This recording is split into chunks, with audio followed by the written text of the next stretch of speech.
리프트 공식을 꿈의 재료로 만들어라. 김미경. 나에게 꿈이란 손에 잡히지 않는 파랑새 같던 것이 아니라 나란 인간이 먹고 사는 방식이다. 그래서 나는 늘 꿈과 상호작용한다고 생각해왔다.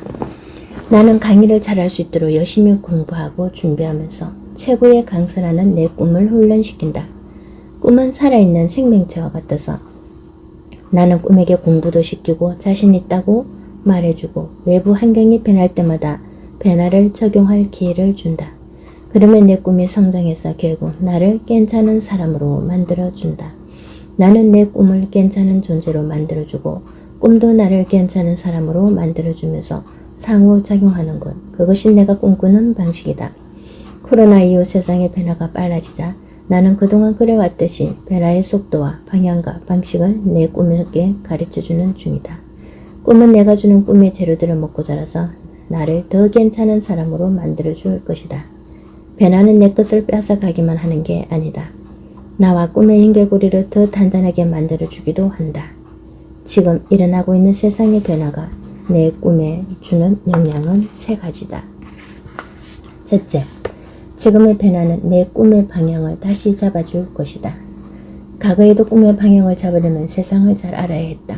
세상이 어디로 돌아가는지, 무엇이 사양산업인지, 무엇이 뜨는 산업인지, 어디로 가야 내 능력을 발휘할 수 있을지, 어디가 곽강받는 직업군인지 알고 있어야 했다. 그만큼 변화를 잇는 것은 꿈의 방향을 잡는 데 필수적인 정보다. 앞으로 어떤 직업을 가져야 할까가 고민된다면 파트 2에서 말한 4가지 공식을 떠올리고 그 공식에 대입 가능한 직업을 선택하는 것이 좋다. 각종 언론에서 다루고 있듯이 4차 산업혁명이 일상으로 들어온 미래의 직업은 아주 많이 달라질 것이다. 직업의 종류, 직업의 모습이 바뀔 것이므로 코로나 이후 변화는 내 꿈의 실질적 모양을 새로 잡아줄 것이다. 둘째, 지금의 변화는 내 꿈의 실행 방식을 바꿀 것이다. 꿈의 방향이 잡히고 나면 꿈의 실행 방식도 싹 달라진다. 꿈을 이루려면 무슨 공부를 해야지? 내 꿈을 이루려면 잠시 어떤 일을 하는 게 좋을까? 회사를 다니는 게 좋을까? 인디펜던트 워크로 일하는 게 좋을까? 과거에는 없던 실행 방식이 작동하기 시작한다. 음악 편집이나 애니메이션 편집을 좋아해 집에서 혼자 해온 사람이 있다. 일까지 이렇게 세상에 쓰임이 있을까 싶었는데 온택트 디지털 인디펜던트와 결합하고 나니 완전히 괜찮은 직업이 될 수 있겠다는 확신이 생긴다. 과거에는 대기업이나 중소기업에 다니는 친구들을 만나면 뒤처진 것 같고 패배자인 것 같다 쉽게 우울해졌지만 앞으로는 집에서도 내 일을 하면서 스스로 당당해진다. 꿈을 향해 한 걸음 한 걸음 나아가고 있다는 자신감, 내가 꽤 괜찮은 직업을 가지고 있다는 확신이 생겼기 때문이다. 꿈의 실행 방식은 더 자유롭고 다양해질 것이다. 그만큼 다양한 개인의 꿈이 존중받는 세상이 올 것이다. 세상의 기준에 맞추려고 아등바등 애쓰는 사람들보다 새롭게 꿈꾸는 사람들이 주목받을 것이다. 아무리 작은 꿈이라도 남들과 다른 별난 꿈이라 할지라도 훨씬 더 당당하게 그 꿈을 이뤄나갈 수 있는 세상이 열렸다. 과거의 성공 방식이 몇 년 안에 무너지게 되면 기득권자들은 정말 옛날 사람이 되어버릴 수 있다. 부와 권력은 예전 세상의 기득권자들이 다 차지했잖아요 라고 실망하는 젊은이들에게는 좋은 기회가 될 수 있다. 과거가 꿈의 레드오션이었다면 지금부터는 꿈의 블루오션이니까. 셋째, 지금의 변화는 나 자신과 내 인생을 바꾼다. 꿈의 방향과 실행 방식이 바뀌면 결국 나는 이런 사람이다 라는 내 정체성도 바뀐다. 나라는 사람이 바뀌니 내 인생 또한 덩달아 달라진다. 과거에는 돈을 벌고 싶어도 세상에 제약이 많아서 꿈을 접은 사람이 많다. 나이가 많아서건 아이를 키웠어건 학력 구조 사회였어건 세상에 많은 잣대가 돈을 벌 수 있는지 아닌지를 가늠하는 인색한 세상이었다. 예를 들어 전업주부들은 직장에 출근하기 어렵다는 이유로 원하는 일을 할 수 없었다. 꿈 자체가 막혀 있었던 것이다. 그런데 앞으로는 나이가 많아도 아이를 키워도 좋은 대학을 못 나왔어도 오직 실력만 있으면 나를 세상과 직거래할 수 있는 길이 활짝 열린다. 꼭 국내 기업이 아니어도 좋고 회사에 고용되지 않아도 좋다. 내 꿈의 사이즈와 기량만 있으면 얼마든지 꿈을 이뤄낼 수 있다. 장애물과 걸림돌이 사라지고 나면 나도 할 수 있다는 자신감이 붙는다. 내 인생을 이끌어가는 모든 에너지가 바뀌는 것이다. 에너지가 바뀌면 내 인생 전체가 바뀌고 나라는 사람도 완전히 다른 사람이 될 수 있다. 이처럼 변화를 이용할 줄 아는 사람에게 코로나 이후 세상은 인생 전체를 바꿀 수 있는 기회다. 플러스 기법이 아니라 마이너스 기법을 택하라. 우리가 사는 세상은 끊임없이 변화해왔고 그때마다 우리는 달라진 세상에 적응하기 위해 나 자신을 변화시켜왔다. 다만 지금까지의 변화는 그리 빠르지 않아서 내가 가진 10가지 중에서 하나 둘만 바꿔도 충분했다. 머리띠 하나만 바꿔매도 새로운 사람 같았다. 굳이 머리 싸매고 공들여 방법을 찾지 않아도 다른 사람이 이미 해놓은 것을 벤치마킹하거나 자격증 하나 정도 더 따면 그럭저럭 먹고 살만했다. 하지만 코로나 이후는 다르다. 세상의 질서가 완전히 달라졌다. 변화의 공식을 대입하지 못하면 내 직업도 내 일상도 장담할 수 없다. 단순히 외국어를 배우거나 학위를 따면 되는 수준이 아니라 4가지 공식으로 능숙하게 세상이 내준 문제를 풀 수 있어야 내가 원하는 일을 하며 내가 바라는 일상을 살아갈 수 있다. 내 직업에 골격만 남기고 나머지를 싹 다 바꿔서 완전히 새로워진 내가 되어야 비로소 코로나 이후 세상으로 넘어갈 수 있는 것이다. 나도 30년 가까이 강사로 살아오면 내 업이 단절될 위기가 여러 번 있었다. 그때마다 나는 기업 강의에서 방송 강의로, 최근에는 유튜브 강의로 시대 변화에 맞게 강의 플랫폼을 바꿔가며 죽어가는 내 직업에 심폐소생술을 해왔다. 질서 밖으로 밀려날 때마다 직장인 대상에서 일반인 대상으로 다시 온라인에 어울리는 콘텐츠로 강의 내용을 싹 바꾸며 강사라는 내 직업을 지켜왔다. 그런데 코로나 시대가 되고 보니 이제야 알겠다. 지금의 변화를 통과하는 것에 비하면 이제까지 내가 했던 노력은 머리띠 하나 바꿔매는 정도였다는 걸 말이다. 지금까지 우리가 추구해온 자기개발의 핵심은 플러스였다. 세상이 필요로 하는 것을 차곡차곡 공부하고 내 몸 안에 하나둘 쌓아나가는 것이 곧 자기개발이었다. 그래서 조금 부지런한 직장인들은 퇴근하고 독서 모임에 가거나 출근길에 영어 공부를 하는 것이 좋은 자기개발 코스였다. 대학에서 남부럽지 않게 배웠고 직장에 최적화된 능력이 꽤 괜찮았기 때문에 남보다 조금 더 배워서 한두 가지를 더 장착하면 나름 경쟁력을 갖출 수 있었다. 하지만 코로나 이후 자기개발의 핵심은 마이너스로 바뀔 것이다. 지금껏 이렇게 하면 성공할 거야, 이렇게 하면 시장에 맞는 사람으로 성장할 수 있어 하고 생각해왔던 공식이 바뀌었기 때문이다. 컨택터 아날로그 세상에서 우리가 써온 능력 중 많은 부분이 쓸모없는 자산이 되어버렸다. 그래서 기존의 능력의 한두 가지를 다하는 플러스 기법이 아니라 이미 쓸모 없어진 내 능력을 버리고 빈자리를 만들어 채우는 마이너스 기법이 필요하다. 쓸모를 다한 내 능력을 버려야만 새로운 능력을 채울 수 있기 때문이다. 머리로는 변화의 진폭을 이해하면서도 많은 사람들의 변화하기를 망설이는 이유는 지금 가진 것들을 버리지 못하기 때문이다. 회사는 재고 청산이 빠른데 개인은 재고 청산이 힘들다. 자기를 여태껏 먹여 살려온 내 것이 사라진다고 생각하면 아쉽고 심지어 내가 없어지는 것 같다 서럽기까지 하다. 그러나 재고는 재고일 뿐 내가 아니다. 과거에 나를 먹여 살렸지만 더 이상 유용하지 않아 재고가 되어버린 자산이 있다면 빨리 처분해야 한다. 재고를 처분해야 새로운 곳에 투자할 수 있기 때문이다. 100원을 20원에 팔아치워도 그 20원을 투자해 200원으로 만들 수 있다면 남는 장사라는 걸 빨리 알아채야 한다. 코로나 이후 새로운 질서가 무엇인지 알고 있는 사람은 선택과 집중이 빠르다. 내가 가진 기본값이 무엇인지 무엇을 버리고 무엇을 취해야 할지 훤히 볼 수 있다. 반면에 세상의 변화에 둔감한 사람은 무엇을 손이지고 무엇을 내려놓아야 할지 알기가 어렵다. 주위에서 자꾸 내려놓으라고 하는데도 그게 뭔지 몰라서 들고 다니는 수구름을 면치 못한다. 새로운 시대에 리부트하기 위해서는 내 안에 오래된 묵은 관행들을 털어내야 한다. 역할을 다한 과거에 내 능력에게 이별을 구하는 것이다. 직업에 골격만 남기고 그동안의 방식을 바꿔야 새로운 생각과 새로운 역할과 새로운 방식이 들어와 내 직업도 살리고 내 돈도 살리고 내 가족도 살리고 내 미래도 살릴 수 있다. 모든 것을 바꿔야 비로소 유능한 나로 거듭날 수 있다. 변화가 빠를 때는 투자 관점에서 자산을 매각하는 일을 일상화해야 한다. 끊임없이 바꾸고 조합하고 새로 채워야 한 내 분야에서 유능해질 수 있다. 지금 우리에게 필요한 건 마음의 빗장을 여는 일이다. 열어야 받아들이고 받아들여야 바꿀 수 있다.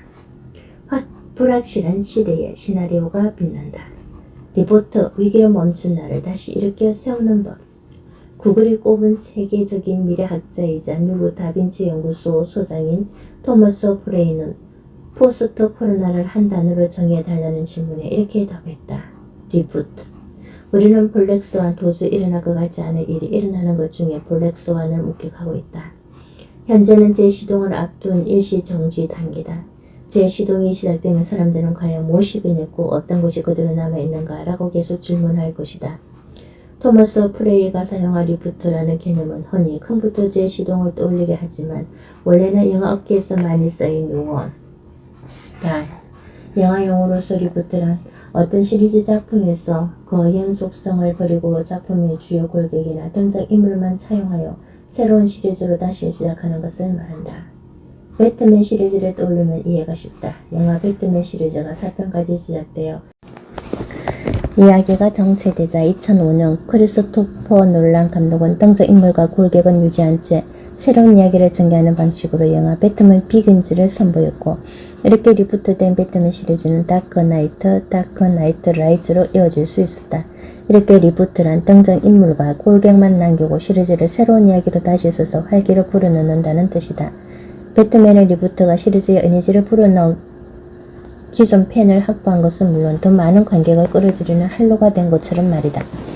이처럼 영화에서는 리부트된 작품들이 많다. 007 시리즈는 007 카지노 로얄로 리부트되었고, 스타트렉 시리즈는 스타트렉 더 비기닝으로, 엑스맨 시리즈는 엑스맨 포스트 클래스로, 스파이더맨 시리즈는 어메이징 스파이더맨으로 리부트되어 주인공과 시리즈를 되살릴 뿐 아니라 관객들을 다시 스크린 앞으로 불러 모았다.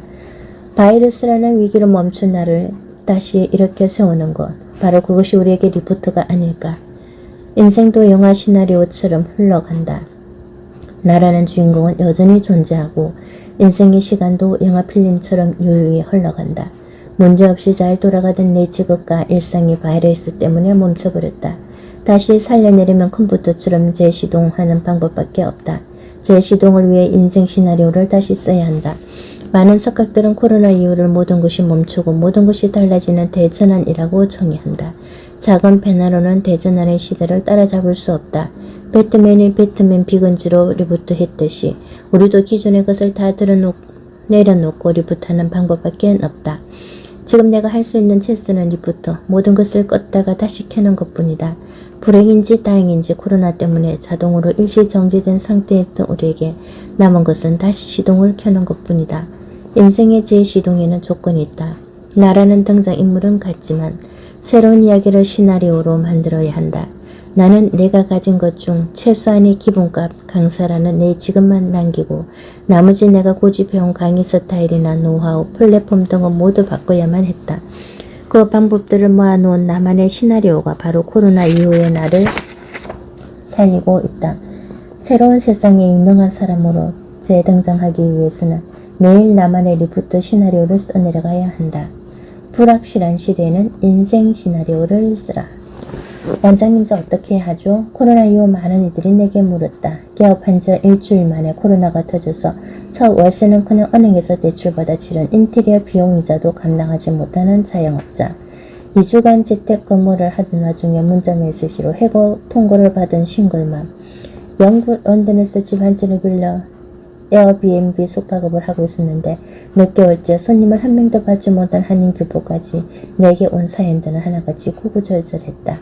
누가 과연 이런 상황을 예측할 수 있었을까? 바이러스의 공포는 너무나도 갑자기 찾아왔고 속수무책 아닌 사람이 없었다.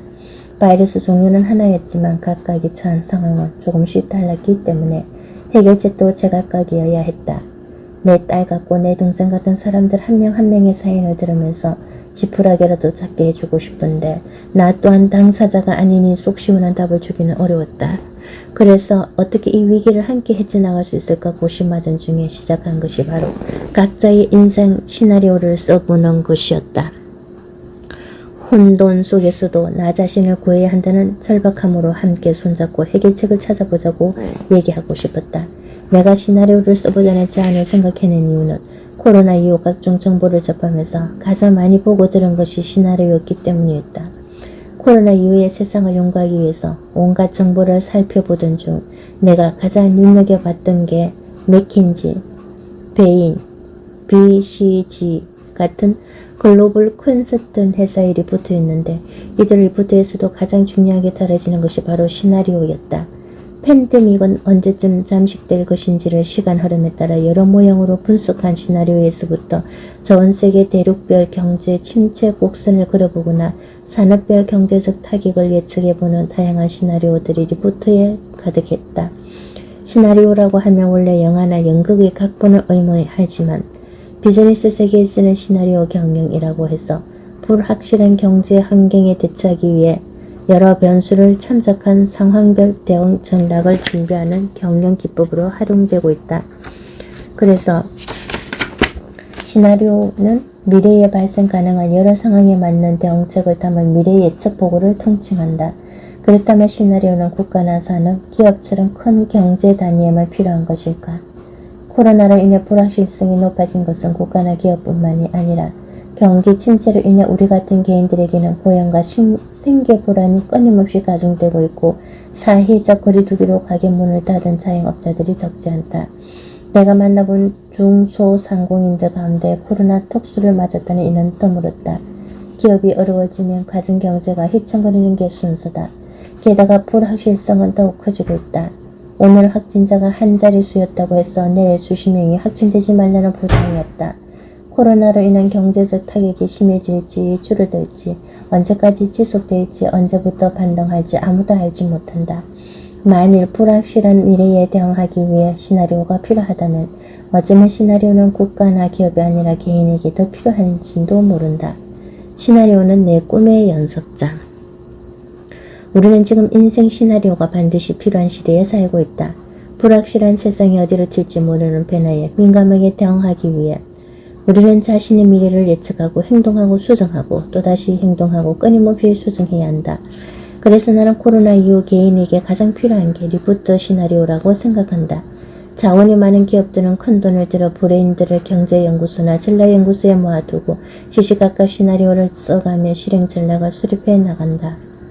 하지만 전문가에게 컨설팅을 받거나 기업처럼 집단 브레인을 가지지 못한 개인들은 언제나 그랬듯이 우리는 각자가 가진 시간과 자원을 총동원해서 각자의 시나리오를 써나가야 한다.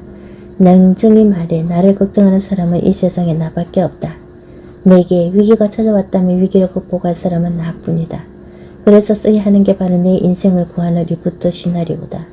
누구나 자신이 주인공의 시나리오를 쓸 수 있다. 시나리오라고 하니 거창해 보이지만 내 인생이 걱정되고 안쓰러운 누구라도 시나리오 3단계를 이해하면 손쉽게 따라 쓸 수 있다. 시나리오는 내 꿈의 연습장이고 우리가 지금껏 살아내면서 해온 것도 바로 꿈의 연습이기 때문에 써내고 활용하는 법만 알면 된다. 내가 몇 개월간 실행과 수정을 거듭한 리부트 시나리오 3단계를 간략하게 소개하면 이렇다. 시나리오 1단계는 코로나 이후 나와 세상의 변화를 분석하는 것이다. 현재 상황을 연극이라고 생각해보면 나는 주인공이고 세상은 무대다. 주인공은 그대로인데 코로나 때문에 무대가 달라졌다. 연극이 계속되려면 달라진 무대에 주인공이 맞추는 수밖에 없다. 우리는 그 방법을 찾기 위해 가져갈 것과 채워야 할 것, 변하는 것과 변하지 않는 것을 생각해 볼 것이다. 시나리오 2단계는 4가지 리부트 공식에 내 꿈을 대입해 간략한 시놉시스를 써보는 것이다. 시나리오가 전체 대본이라면 시놉시스는 요약한 줄거리다.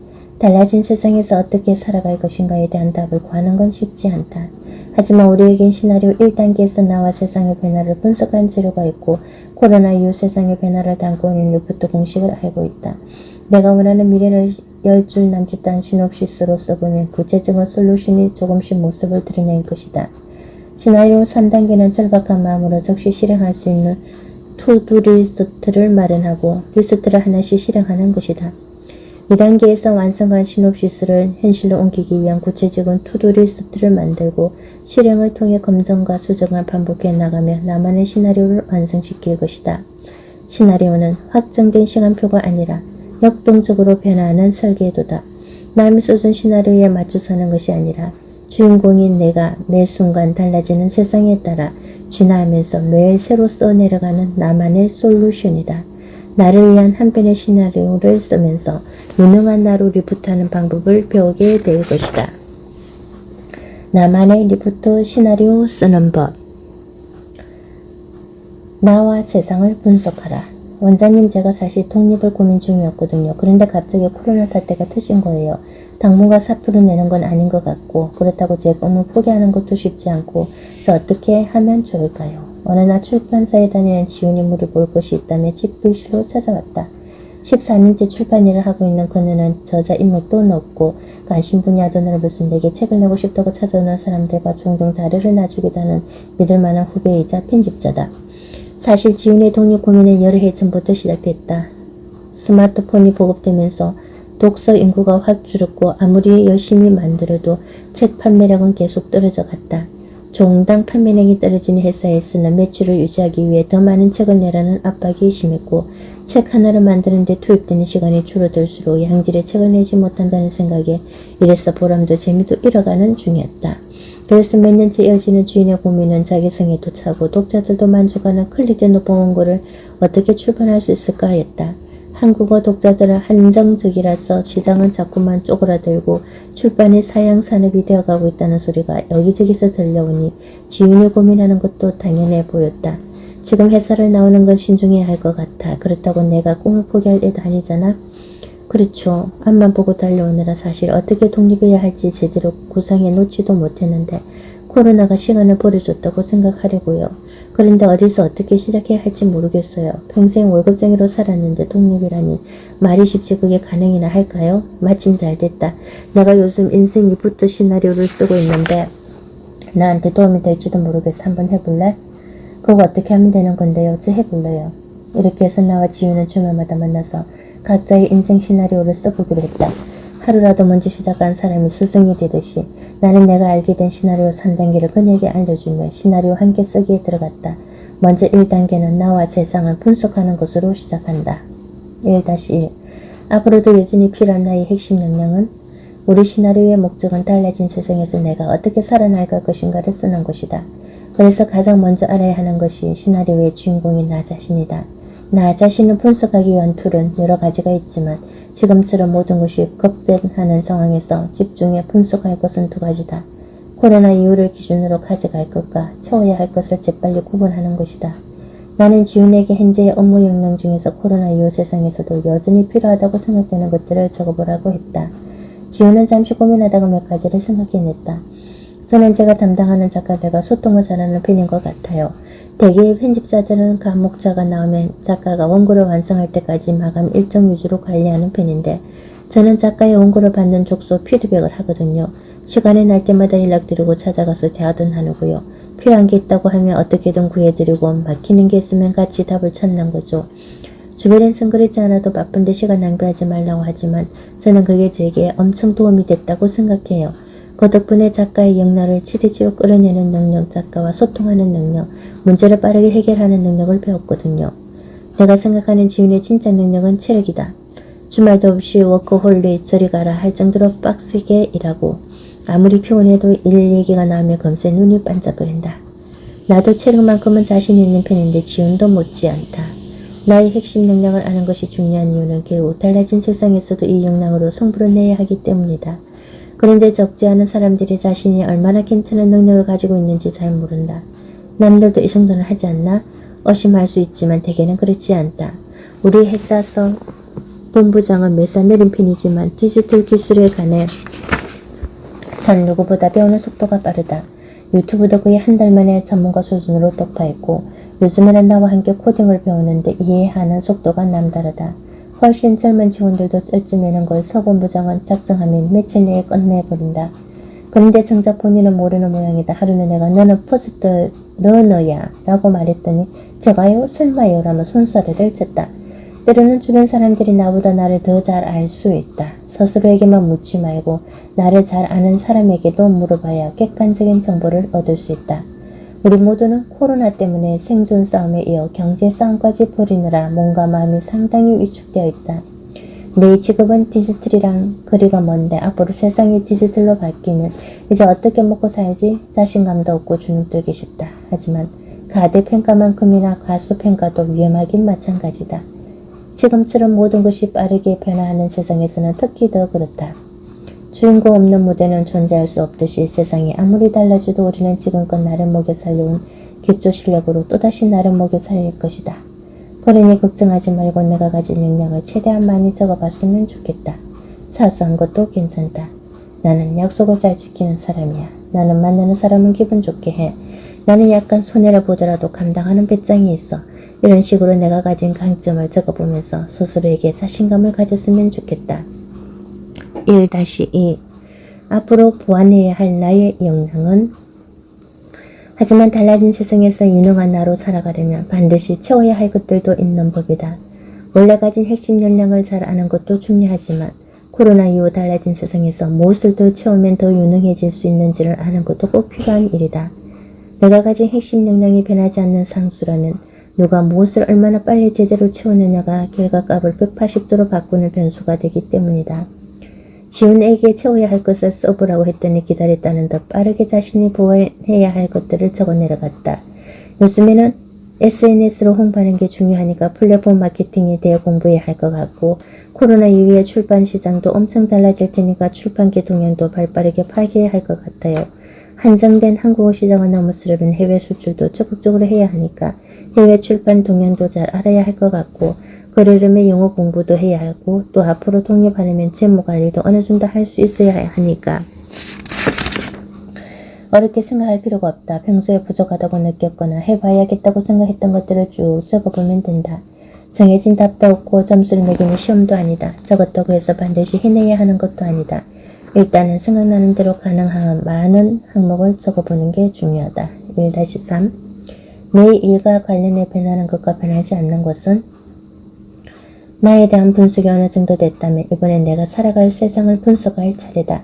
그런데 좀 막막하다. 나에 대해서 내가 가장 잘 아니까 생각나는 대로 적으면 되는데 세상은 아직 모르는 것 투성이다. 미래학자들은 답을 알고 있지 않을까? 앞으로 오는 미중 전쟁 시나리오, 앞으로 오는 한국의 미래 시나리오 등 미래 예측서를 많이 써온 아시아 미래인재연구소 최윤식 소장에게 조언을 구해보기로 했다. 미래학자는 어떻게 세상을 분석할까? 한껏 기대를 품고 만남을 정했다. 그런데 최윤식 소장은 의외로 아주 단순한 해법을 내놨다. 미래학자라고 해서 뭔가 대단한 기술을 쓰는 게 아니에요. 처음에는 아주 대략적으로 변하는 것과 변하지 않는 것을 적어요. 그냥 생각나는 대로 다 적어보는 게 미래 예측의 시작이에요. 거기에 연구 자료 등을 더해서 정교하게 다듬으면 우리가 아는 미래 예측 리포트가 되는 거죠.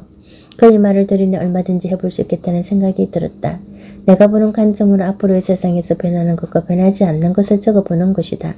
내 경우에는 강의를 듣고 싶은 사람들의 욕구는 변하지 않겠지만 강의를 듣는 방식은 지금과는 완전히 달라질 것이다. 지훈의 출판 업계는 어떨까? 활자로 콘텐츠를 소비하려는 욕구는 앞으로도 이어질 거라고 생각해요. 물론 영상으로 소비하려는 욕구가 점점 커지고 있지만 활자를 완전히 대체하지는 못할 거예요. 하지만 활자를 소비하는 방식은 다양해지겠죠. 혹시 챗북이라고 들어보셨어요?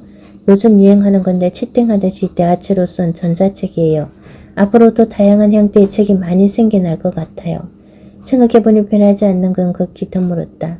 아무리 세상이 달라져도 내가 좋은 제품을 만들면 사람들이 분명 사줄 거야 라는 우리의 간절한 믿음을 제외하고 나면 변하지 않는 것을 찾기가 어려웠다. 그래서 이렇게 생각하기로 했다. 내가 가진 핵심 역량 빼고는 다 변하는 것이라고 말이다. 이렇게 깔끔하게 선을 긋고 나니 마음이 한결 가벼워졌다. 이제 문제는 변하는 것이 무엇인지 알아내는 일이다. 뭐가 변하지? 생각만으로는 절대 알 수 없다. 내 일과 관련해 코로나 이후 변하는 것들을 알아내려면 새로운 정보에 가까이 가야 한다. 내가 해보니 최신 뉴스를 챙겨보는 것만큼 좋은 방법이 없다. 일단 인터넷 검색창을 열고 내 직업을 입력하고 기사를 읽는다. 또는 코로나 이후 달라지는 것들을 입력하고 관련 기사를 챙겨본다. 별거 아닌 것 같아도 내 직업 안에서 무엇이 달라지고 있는지를 알아내기에 기사처럼 좋은 정보도 없다. 회사 홍보팀에서 출판과 관련한 기사를 정리해서 리포트로 보내주거든요. 그래서 출판계 동향을 잘 알고 있다고 생각했어요. 그런데 선배 얘기 듣고 기사 검색을 해보니까 새로운 이슈들이 꽤 있네요. 앞으로는 틈틈이 기사를 챙겨봐야 할 것 같아요. 내가 몸담은 분야의 변화를 내 입맛에 맞게 콕 집어서 찾아낼 사람은 나밖에 없다. 같은 자료라도 누군가에겐 세상 흘러가는 이야기일 뿐이지만 다른 누군가에게는 세상에 다시 없을 귀한 정보다. 다른 사람에 의해 큐레이션된 정보 말고 내가 직접 찾아낸 정보에서 더 다양한 인사이트를 얻을 수 있다.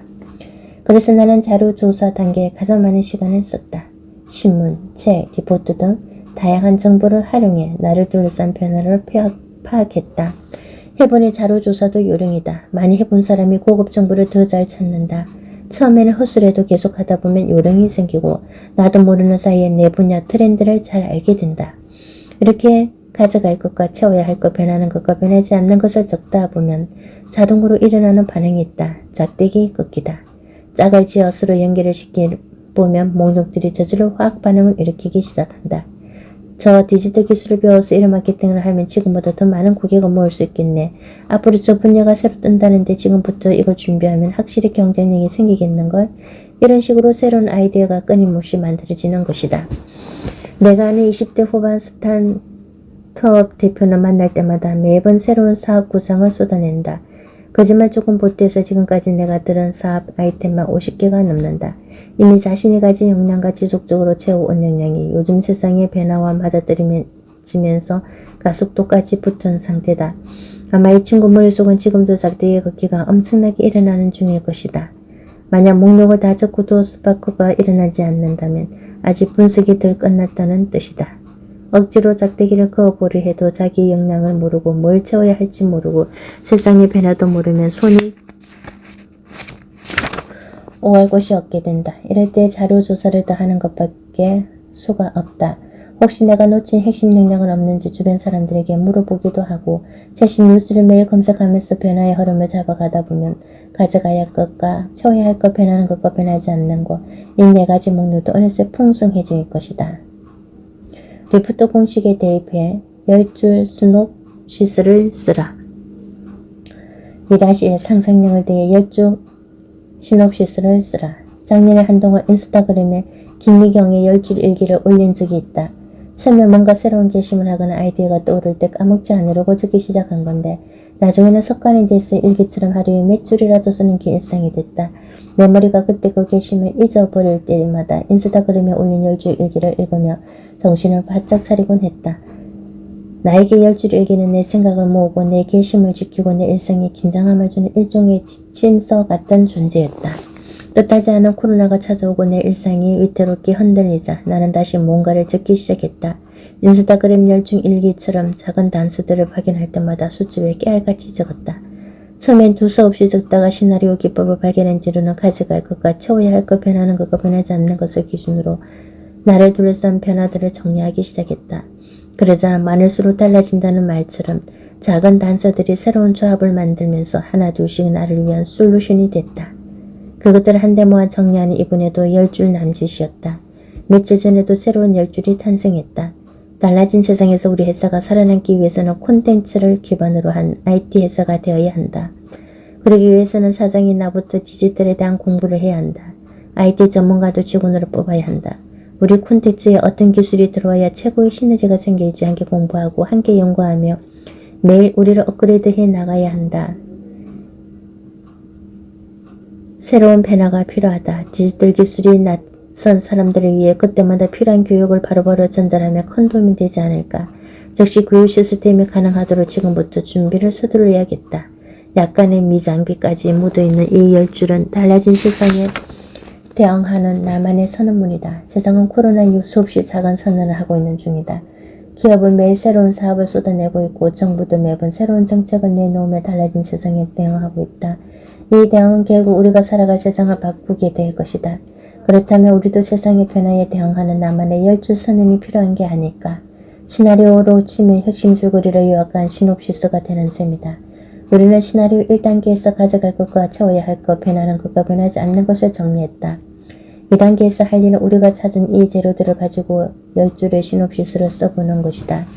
변화하는 세상에 나는 이렇게 맞서 이겨내겠다는 자기 선언을 해보는 것이다. 지은이에게도 10줄의 시놉시스를 써보라고 했더니 이렇게 적어보냈다. 달라진 세상에서도 종이책은 살아남을 것이다. 나는 이래서 더 큰 보람을 얻기 위해 양질의 책을 더 넓은 세상에 더 많은 독자들에게 전하고 싶다.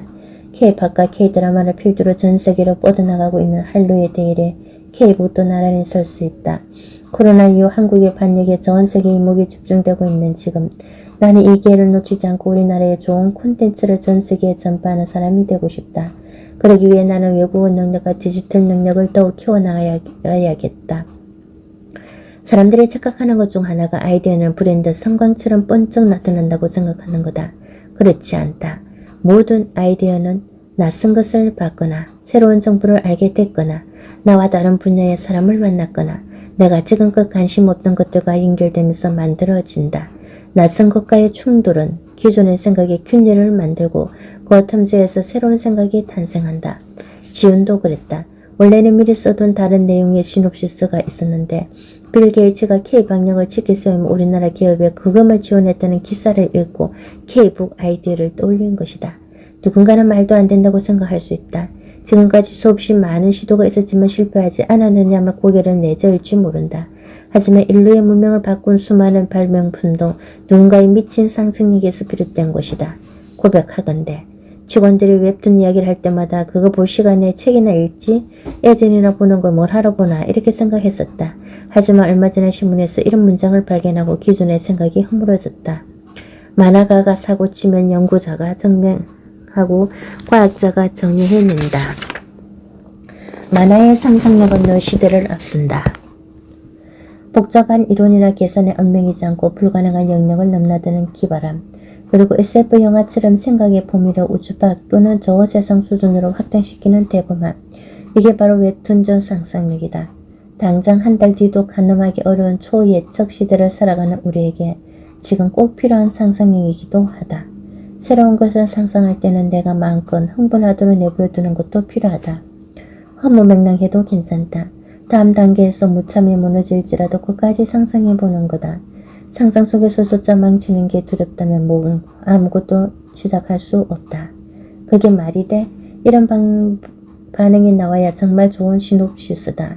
그거 한번 해보면 좋을 것 같아. 만약 친구가 이렇게 말한다면 다시 생각해봐야 한다. 지금처럼 모든 것이 시시각각 변화하는 시대에는 미래의 내 모습도 약간의 허무맹랑해야 정상이다. 1-2 리프트 공식에 대입해 시놉시스를 완성하라. 10줄의 시놉시스를 쓰고 나면 반드시 고쳐야 할 통과 의뢰가 있다. 바로 코로나 이후 4가지 리프트 공식이 온택트, 디지털, 인디펜던트, 꼭 세프트에 나의 시놉시스를 대입해보는 것이다. 아무리 좋은 계획이라도 새로운 세상의 질서를 통과하지 못하면 그림의 떡에 불과하다. 아직은 상상에 불과한 시놉시스가 진짜 나를 위한 솔루션이 되려면 4가지 공식에 반드시 대입해봐야 한다. 지훈은 며칠 또 다른 시놉시스를 보내왔다. 애초 독립을 생각했던 비즈니스 모델인데 내가 말한 리프트 공식에 잘 대입이 되었는지 한번 봐달라는 청이었다. 지훈의 새로운 시놉시스는 다음과 같다. 가까운 미래에 나는 한국 저자들의 원고 출판권을 국내와 해외 출판사에 판매하는 출판 에이전시를 운영하고 있다. 연락 있는 좋은 작가들이 기획부터 집필까지의 모든 단계에서 에이전시의 지원을 받는다. 나의 주요 업무는 국내외 출판사와 소통하면서 출판 이전 원고의 출판권을 판매하는 일이다. 어느 건별로 출판사들을 경쟁시켜 높은 오프 금액을 끌어내는 것이 나의 부가가치다. 작가들은 출판권이 고가로 거래되었다는 소식을 들으며 원고를 완성할 것이다. 나는 K-팝과 K-드라마에 이어 K-북으로 출판 시장을 확장해 나갈 것이다. 물론 내가 솔루션을 고민해 줄 수도 있겠지만 알다시피 나는 출판 분야의 문외한이다. 게다가 자기 문제는 자기가 풀어야 진짜 답이 된다는 게 내 오랜 생각이다. 그래서 어느 날 지훈을 집필실로 불러 나는 질문하고 지훈은 답하는 방식으로 4가지 공식에 차례차례 대입해봤다. 내가 말한 출판 에이전시 사업 모델을 온택트에 대입하면 답이 뭘 것 같니? 그냥은 어렵고 디지털 커뮤니케이션 도구가 돼야지야 가능할 것 같아요. 생각해본 방법이 있니? 출판 에이전시의 경쟁력은 언제나 좋은 콘텐츠를 확보하고 있느냐에 달려있거든요. 만나지 않고도 어필하려면 제가 지금 어떤 작가가 어떤 작업을 하고 있는지를 알릴 수 있는 오픈 플랫폼을 만들어서 구독 서비스를 하면 좋을 것 같아요. 그래, 그거 괜찮다. 디지털도 생각해본 게 있어? 아니요, 그게 제일 어렵더라고요. 책 만드는 건 자신 있는데 디지털 쪽은 경험이 별로 없었어요. 그때 옆에서 가만히 듣고 있던 성법 분장에 아이디어를 보탰다. 최근에 어느 리포트에서 봤는데 영국의 한 출판사는 책을 냈다 하면 무조건 베스트셀러라는 거예요. 초보 작가들이 자유롭게 글을 올리는 사이트를 운영하면서 독자들 반응을 분석한다. 대박을 터뜨릴 작가만 골라내는 거죠. 어떻게 했나 봤더니 지금도 금방 하겠던데요. 빅데이터 클로링 추출 프로그램만 돌리면 하룻밤 사이에 뚝딱이니까 이걸 활용해보면 어떨까요? 나랑 서본부장은 요즘 빅데이터 전공자에게 파이썬을 배우고 있으니 금방 이해했지만 지훈에게는 외계어처럼 들렸을 것이다. 처음에 나도 그랬으니까. 그런데 지훈은 그 자리에서 몇 가지를 질문하더니 금방 이해했다. 그게 그러니까 독자적 SNS 정보 같은 걸 빅데이터로 만들어서 요즘 출판시장에서 뜨는 키워드도 찾아낼 수 있는 거네요. 편집자 대신에 프로그램을 돌리면 더 빨리 정확하게 자료를 모을 수 있겠어요. 작가들한테 아이디어 디벨롭 차원에서 제공할 수도 있을 것 같고요. 정말 좋은 아이디어 같아요. 앞으로는 어떤 비즈니스를 하건 디지털 필터를 통과하지 못하면 매력적인 상품이 되기 어렵다. 디지털 필터를 통과하려면 디지털 기술에 대한 이해가 필수다. 기술을 직접 배울 필요는 없지만 어떤 기술이 있는지를 알면 어디에 어떻게 활용할지 다양한 아이디어가 가능해진다. 전통적인 산업 직군일수록 디지털 공부는 필수 과목이라고 생각해야 한다. 독립하면 그야말로 인디펜던트 워크가 되는 건데 너는 어떤 게 가장 필요할 것 같아? 아무래도 투자를 받는 게 관건이지 않을까요? 주변에 투자하겠다는 사람들이 있긴 하지만 앞일은 아무도 모르는 거니까 스타트업 투자 생태계에 대해서도 공부하고 벤처 투자자들과도 인맥을 쌓아두면 나중에 독립할 때 도움이 될 것 같아요. 그리고 외국 출판사들이나 출판 에이전시와 소통하려면 메신저나 협업 툴도 있어야 할 것 같아요. 지금부터라도 해외에서 많이 사용하고 있는 협업 툴 사용법을 배워두는 게 좋겠어요. 지금까지 수많은 출판사 에디터를 만나봤지만 이렇게 일 잘하고 똑똑한 친구는 본 적이 없다. 하지만 그에게도 머리를 싸매게 되는 주제가 있었는데 바로 세이프티였다.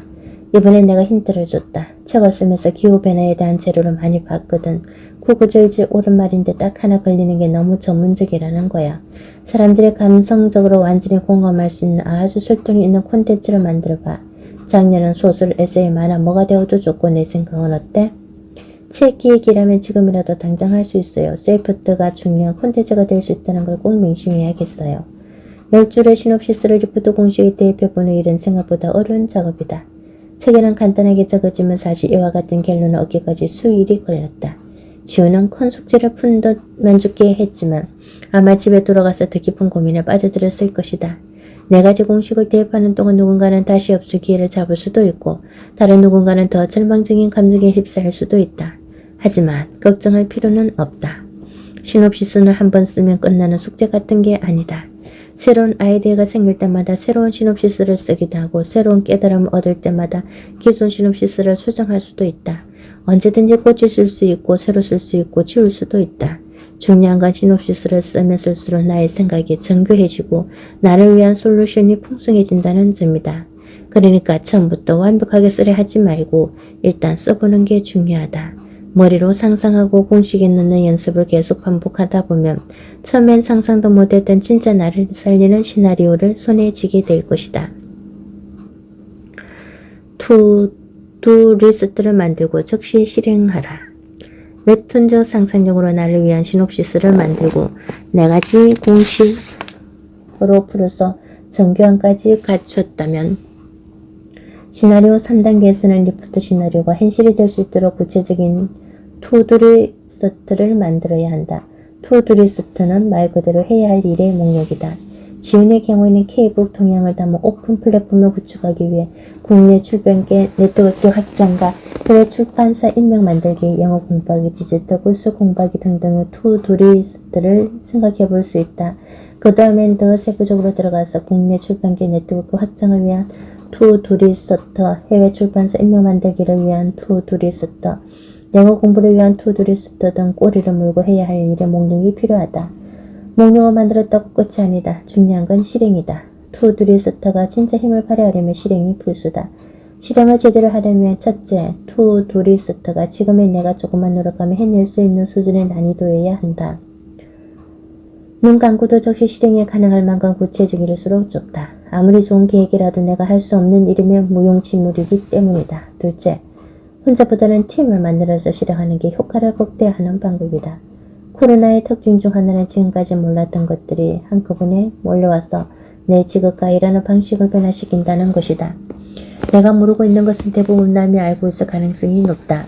혼자 해보려고 안간힘을 쓰기보다는 해당 분야의 사람들을 만나고 모임 안에 들어가서 도움을 받는 것이 배움의 시간을 단축시키는 지름길이다. 셋째, 실패를 통해 계속 수정해야 한다. 운이 맞아 떨어지면 그야말로 대박이 터지겠지만 반대의 경우엔 시간과 노력을 낭비하는 결과가 될 수도 있다. 하지만 내 오랜 경험에 비춰보면 그 어떤 행동도 무의미하게 폐기되는 일은 없다. 아무리 최악의 결과를 할지라도 최소한 다음부터는 잘못된 선택을 피해가는 힌트가 되어주니까 말이다. 앞서 말했듯이 리부터 시나리오는 코로나 이후 내 꿈의 연습장이다. 나는 매일 이 연습장을 쓴다. 시나리오라고 하면 엄청나게 대단한 걸 쓰는 것 같지만 사실은 코로나 이후 무엇이 변하고 있나, 살아남기 위해 무엇을 시작해야 하나, 미래의 나는 어떤 형태의 강서로 존재해야 하나, 미래의 나는 어떻게 살아야 할까, 미래의 나는 어떤 사람이 되어야 할까를 자꾸만 그려보는 연습장이 바로 시나리오다. 요즘처럼 힘들 때는 연습장에서 충분히 연습이 되어야지 준비도 없이 무작정 현실에 뛰어들면 안 된다. 미래의 나와 현재 상황을 조합해서 상상해보고 투두리스트를 쓰고 실행해보고 다시 시나리오를 수정해 나가는 이 단계를 여러 번 거쳐야 한다. 기업과 글로벌 컨설팅 회사의 시나리오 리부트를 수도 없이 보다 보니 결국 그들의 시나리오가 미래를 바꿀 것이라는 느낌이 들었다. 매번 시나리오를 수정해 가면서 미래를 연구하고 예측하고 전략을 내놓고 실행해 나가니 언젠가는 현재와 미래가 만나는 멋진 순간이 오지 않을까. 우리가 이들에게서 배워야 할 것은 멋들어진 시나리오 자체가 아니라 시나리오 쓰기와 실행을 수도 없이 반복해 나가는 실행력이다. 개인의 리부트 시나리오에는 그저 전망만 들어있는 게 아니다. 나는 이렇게 하려고 한다는 개인의 의지가 들어있다. 시나리오 3단계와 실행이 습관이 된다면 우리도 현재와 미래를 만나게 할 수 있다. 상상만으로는 아무것도 할 수 없다. 상상만으로 이루어지는 미래는 단 하나도 없다. 나를 살리는 시나리오를 완성하는 방법은 계속 실패해보고 수정하는 것뿐이다. 해보지 않은 일은 실패가 곧 검증이다. 이 일이 되는지 안 되는지는 일단 해보면 바로 알 수 있다. 행동의 결과가 실패건 성공이건 그 다음 시나리오를 수정할 수 있는가 가장 좋은 단서가 된다. 나는 2013년에 김미경의 드림 온을 쓰면서 꿈은 결핍으로 시작해야 한다고 말했다. 이번에는 결핍보다는 절박함으로 움직여야 한다. 어쩌면 우리에겐 생각보다 시간이 없을지 모른다. 지금 즉시 절박함으로 책상에 앉아 시나리오를 써야 한다. 가질 것과 채워야 할 것, 변하는 것과 변하지 않는 것, 그리고 새로운 질서가 된 4가지 공식에 나의 모든 것을 in and out 하면서 포스트 코로나적 상상력을 동원해야 한다. 그리고 구체적인 투두 리스트를 만들어서 즉시 행동하고 다시 전략을 수정해 한 발씩 앞으로 나아가야 한다.